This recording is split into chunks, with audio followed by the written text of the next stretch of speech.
German are advancing on our position. We are taking heavy fire. February 20th, 1943, north of Kasserine Pass, Tunisia. The air was dry and electric, thick with the metallic taste of sand and oil.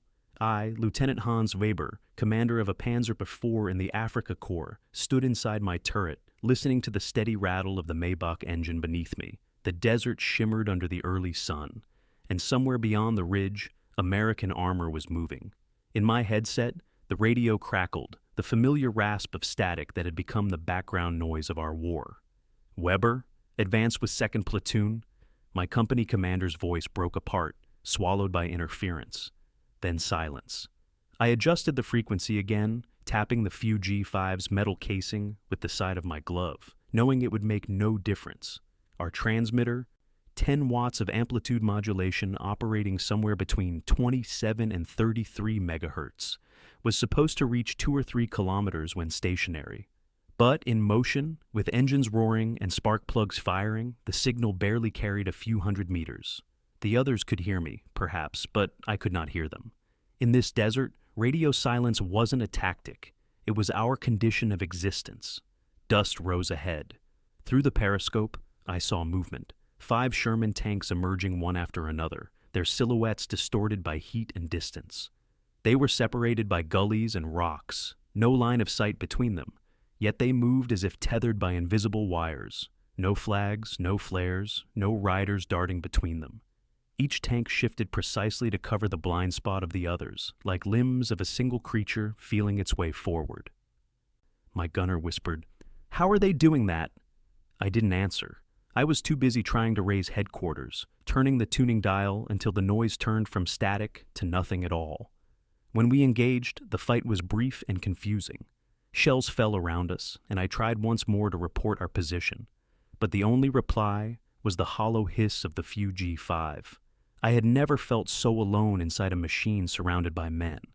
The Shermans closed in, their formation adjusting in ways that made no sense. They reacted before we fired, repositioned before we even appeared in their sights. It wasn't instinct, it was communication. I remember shouting into the microphone, "Signal check, platoon leader, respond." But all I received was silence and the faint crackle of electricity. In those moments, I realized something unsettling. We had believed our technology to be unmatched, our training flawless, our doctrine superior. But those American tanks, those clumsy high-profile machines we mocked, were fighting as one, guided by voices we couldn't hear. I watched them weave through the dust with unnatural precision, and a cold thought struck me. They were not guessing where each other was. They knew. When the last of their shells forced us to withdraw behind the ridge, I sat back in my seat, headset still on, listening to the endless static. For the first time in this war, I felt that our greatest enemy was not the tank I could see, but the silence I could not escape. After the battle, the desert fell silent, except for the faint clicking of cooling metal. In the maintenance tent that night, I overheard the communications unit arguing over intercepted American transmissions. One of the signal operators, his headset still around his neck, said in disbelief, "Their voices come through like they're standing right next to me. No static, no distortion." The others laughed nervously, suggesting it must have been luck, or a strong wind carrying the sound. But I had heard it too during the fight. A clarity so unnatural, it made me think our equipment was broken. Later, as I sat by the dim light of a lantern, I wrote in my notebook, "It isn't tactics. It's something invisible in the air." We had been trained to believe in precision, in discipline, in the mechanical reliability of German engineering. Yet what I witnessed that morning defied all three. Rumors spread through the camp in the following days that the Americans were using a new kind of radio, one that didn't crackle under artillery fire, one that ignored the chaos of electricity. I remember the name being whispered among the technicians. Galvin Manufacturing Company, a civilian firm from Chicago that the Americans now called Motorola. They said its engineers had perfected a technology developed by a man named Edwin Armstrong, frequency-modulation. I didn't know what that meant, only that it allowed them to speak through the thunder of engines as calmly as men at a cafe. Someone passed around a captured schematic, explaining that their radio, the SCR 508, transmitted at 25 watts, twice the power of our FuG 5, and operated between 20.0 and 27.9 MHz with 10 preset crystal channels, so stable they drifted less than 0.01%. I tried to imagine such precision inside a tank, bouncing over rocks and sand, its circuits surviving heat and vibration. Ours couldn't even hold a signal when we sneezed. When I lay down that night, the tinnitus in my ears merged with the memory of that clean American voice crackling through static. I didn't understand how they did it, but I knew what it meant. While we shouted into dead air, they were talking to each other through the storm, as if the battlefield itself had become their command room. Italy, September 1943. The mountains rose like walls of stone and fog, swallowing every sound. Our Panzer IVs crawled up narrow roads carved into cliffs above the valleys near Cassino. The air smelled of rain and diesel. Inside the turret, I could barely hear my driver over the constant echo of our own engine. When I keyed the transmitter, the FuG 5 hissed back at me, then went dead. The signal couldn't climb over the ridgelines. Each reflection from the rock bounced the amplitude modulation back against itself until the words dissolved into static. The technicians called it multipath interference. To us, it meant silence. We went back to old habits, hand signals from hatches, colored flares in the dark, couriers riding through mud with written orders that were already obsolete by the time they arrived. Communication had turned primitive again, and with it, our tactics. The fog thickened and the valleys below filled with thunder, the sound of American artillery and engines. Through binoculars, I saw Shermans moving in formation across the slopes. They advanced where radios should have died, tanks separated by ridges yet changing direction as one. My gunner muttered, "Impossible! How can they talk in that terrain?" I had no answer. Later that night, around a campfire, one of our signalmen shared a rumor. The Americans used a system called SCR 508, a radio immune to echo and interference. "It's the same frequency modulation they tested in Africa," he said. "They can talk through mountains." We laughed at the absurdity, but I remembered the voice I'd heard in Tunisia, clear as glass, and stopped laughing first. A few days later, during a skirmish near the Rapido River, we lost contact with battalion command for nearly an hour. Our platoon attacked the wrong hillside. The Shermans were already waiting. They opened fire with uncanny coordination, as if they could hear every move we made. That night I wrote in my notebook, "We communicate with flags. They communicate with waves." The difference was more than technology. It was the measure of two armies, one speaking in light, the other in silence. Normandy, July 1944. The hedgerows turned the countryside into a green labyrinth of death. Every field was a fortress, every ditch a trap. Visibility was 50, maybe 100 meters at most. Our tanks crawled forward through narrow gaps in the earth walls, the air thick with humidity and the smell of crushed leaves. Communication was nearly impossible. Inside the Panzer IV, my voice came back to me as an echo inside the steel hull. The FuG 5 sputtered with the same useless static, every burst of the engine killing what little signal we had. Orders took minutes to pass. By the time they reached the next tank, the situation had already changed. We were fighting blind, separated by walls of soil and hedges dense as armor. And yet, the Americans moved through this maze like men guided by unseen hands. Their Shermans advanced in coordination with infantry that never seemed to lose contact. Through captured reports, we learned how they had welded field telephones, EE-8 units, onto the rear plates of their tanks, connected by wire straight into the BC-606 intercom inside. Infantry could pick up the handset, speak directly to the crew, and the commander could relay the message instantly through the tank's SCR 508 radio. It was absurdly simple and devastatingly effective. Our intelligence noted the technical gap too late. Infantry radios like the SCR 300 operated on 40.0 to 48.00 MHz, while tank radios used 20.0 to 27.9 MHz. Two systems that should have been incompatible, joined together by a single wire and a soldier's voice. When I first heard the story, I felt a chill that no battlefield ever gave me. We were engineers, men who prided ourselves on precision, on systems and doctrines, but the Americans had solved their problem with nothing more than a field telephone and improvisation. During one engagement near St. Lo, we ambushed a Sherman column. But within seconds, artillery fell on our position, called in by infantry who had simply lifted a receiver and spoken into the tank behind them. That was when I realized the truth. They had turned a wire into a weapon. Every hedge, every trench, every squad was part of the same network. I wrote that night, "We are losing not because they have more tanks, but because they have fewer silences. They fill every gap, every breath, every pause with connection." In those tangled fields of Normandy, I finally understood. We were fighting an army that had erased the sound of isolation. July 25th, 1944, Operation Cobra. The rain had stopped, and the air above Normandy trembled with the roar of bombers. The American offensive began with a storm of fire so dense the horizon itself seemed to melt. I was stationed with what was left of the Panzerlehr Division, facing the U.S. 2nd Armored Division under Major General Edward H. Brooks. We were told to expect chaos from their attack, confusion, scattered coordination, broken command. Instead, what I saw defied every expectation of warfare. More than 200 Sherman tanks moved across the open fields with uncanny precision, their formations shifting as if conducted by a single hand.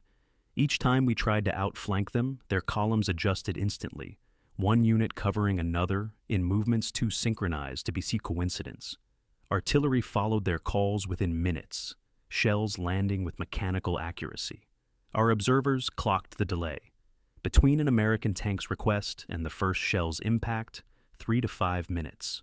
For us, even when our FuG 5 radios worked, it took 15 to 30 minutes to get artillery on target, assuming the message wasn't lost in static.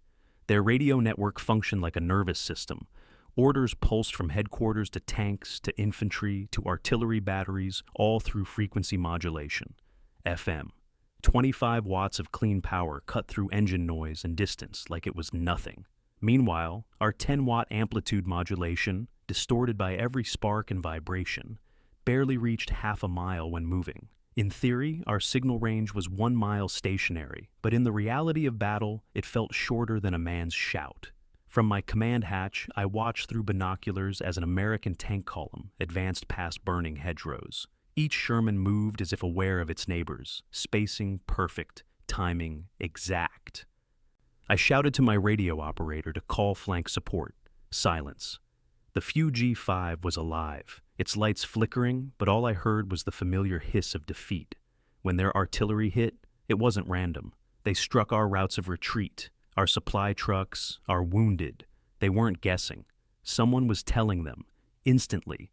Later, we captured fragments of a destroyed Sherman's equipment, SCR 508, the same model I had heard about months earlier in Italy. 20 to 27.9 megahertz, 10 preset channels, crystal-controlled stability at plus or minus 0.01%. It wasn't a radio, it was a weapons system. That night, as we withdrew under moonlight, I finally understood what we were facing. Each Sherman was more than a tank. It was a node, one eye in a hunting pack connected by invisible sine waves. We fought individual duels of steel. They fought as an organism of metal and sound. Watching their formation glide across the fields, I realized something chilling. They didn't need to see each other to move as one. They already did. The battlefield was their conversation, and every explosion was part of their dialogue. September 1944, Aracourt. The rain never stopped that week, turning the fields of Lorraine into a swamp that swallowed treads and hope alike. Our new Panther tanks had just arrived, sleek, powerful, armed with the 75mm KWK 42 L70 gun. Its range and accuracy far superior to any Sherman we had faced before. On paper, we were invincible. In reality, we were deaf. Opposite us stood the U.S. 4th Armored Division, their columns hidden by fog and coordination that bordered on sorcery. When the first exchange began, our optics spotted movement, Shermans darting between patches of mist, not by sight, but by signal. We fired first, confident in our superior range, but their response came faster than thought. Within minutes, artillery shells fell precisely on our position. I screamed into the microphone, "Battery support! Grid 224!" Static answered me, sharp and endless. The FuG 5 flickered. My words dissolved into noise. I switched frequencies, tapped the casing, shouted orders to nearby tanks, but their engines drowned everything. One by one, I saw our Panthers burning, machines that should have ruled the battlefield, silent, blind, alone. Later, I learned that the Americans had used over 200 Sherman tanks linked by radio networks that allowed them to track our movements in real time. When one tank spotted us, it spoke to all of them. Artillery arrived within 5 minutes. Air support followed.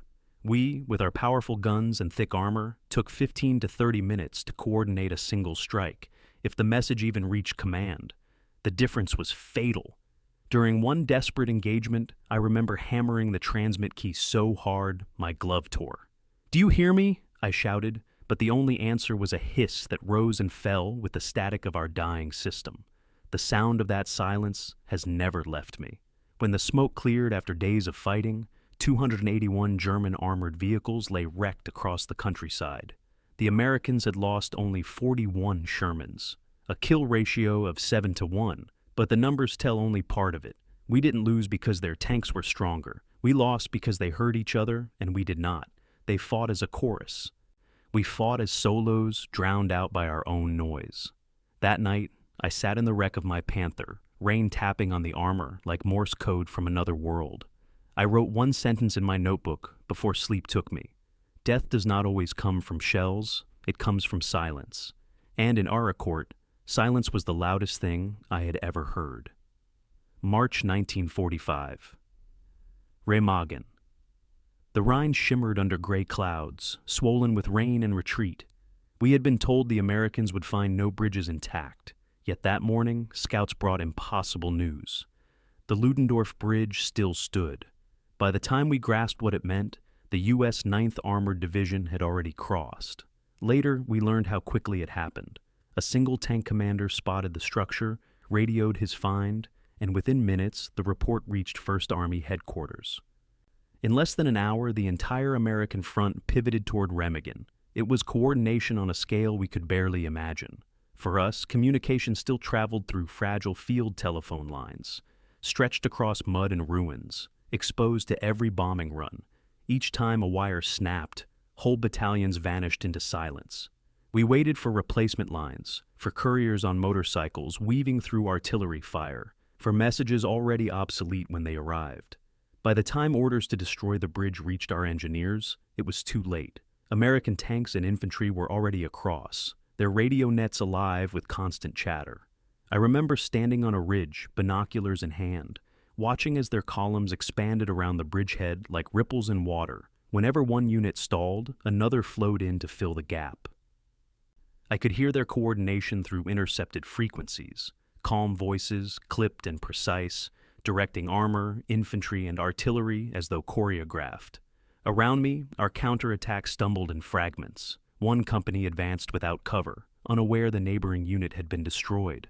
Another waited for permission that never came, its phone lines cut by bombing. Overhead, American aircraft roamed freely, guided by radio-equipped controllers on the ground. Within hours, our attempt to retake the bridge collapsed into chaos, not from lack of courage, but from the absence of connection. I shouted for updates, but my words died in the static of a broken transmitter. The only messages that reached me came through sound, the whine of aircraft, the rattle of machine guns, the thunder of artillery marking every failed advance. That evening, as the bridge behind us still stood under enemy hands, I understood the true disaster. We hadn't simply lost a crossing, we had lost the conversation of war itself.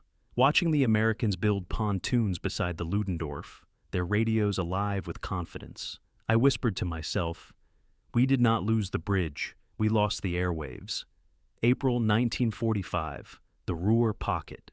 The war was ending, but no one dared to say it aloud. Over 325,000 German soldiers were trapped, pressed against the Rhine by American armies closing from every direction. Our radios hissed with emptiness. Command posts vanished into static. Field units fought in isolation, each convinced they were the last still holding. I remember the final transmission from Field Marshal Walter Model before his line went silent. No contact with adjacent units. No contact with higher headquarters. Those words captured everything.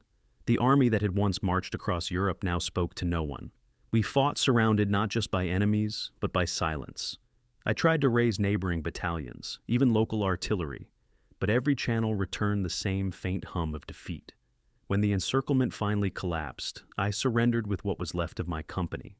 Weeks later, sitting in a prisoner camp, I read an American technical report that explained what the battlefield had already taught me. They had produced over 50,000 radio sets, SCR 508, SCR 528, SCR 538, enough to equip every one of their 49 324 Sherman tanks, a deployment rate of 100%. Each transmitted at 25 watts, stable within current 0.01%, with a range of 7 to 10 miles in motion. By contrast, we had built roughly 6,000 FuG 5 transceivers for 12,000 armored vehicles, only 20% equipped, 10 watts of unstable amplitude modulation, drifting +6 1%, and barely reaching half a mile when moving. Reading those numbers, I felt no anger, only understanding. We had poured genius into armor, steel, and guns, yet neglected the invisible thread that tied it all together. The Americans built more than tanks. They built a system, an army that could hear itself think. Looking back, I wrote one line in the margin of that report. We built machines. They built a network. And in that difference lay the story of our defeat. I often think about the weight of things. Our FuG 5 radios weighed barely 10 kilograms, but carried only silence. The American SCR 508, at 181 pounds, carried the voices of an entire army. We believe mass and armor won wars. They believed communication did. Years later, I read a remark attributed to Field Marshal Wilhelm Keitel. We knew how to build tanks. They knew how to make them work together. Whether he said it or not, it was true. We built machines that fought alone. They built machines that could talk. And in that difference lay the story of the 20th century. When I close my eyes, I can still hear the faint hiss of the FuG 5, the static that once filled my world. It fades, replaced by a clarity I never knew in battle. As if across time, I can finally hear the voices we missed. In modern war, armor means nothing without the signal that binds it. Information is stronger than steel. Connection is survival. Somewhere beyond that silence, in the hum of unseen frequencies, I imagine the ghosts of our tanks still trying to speak, and, at last, being heard.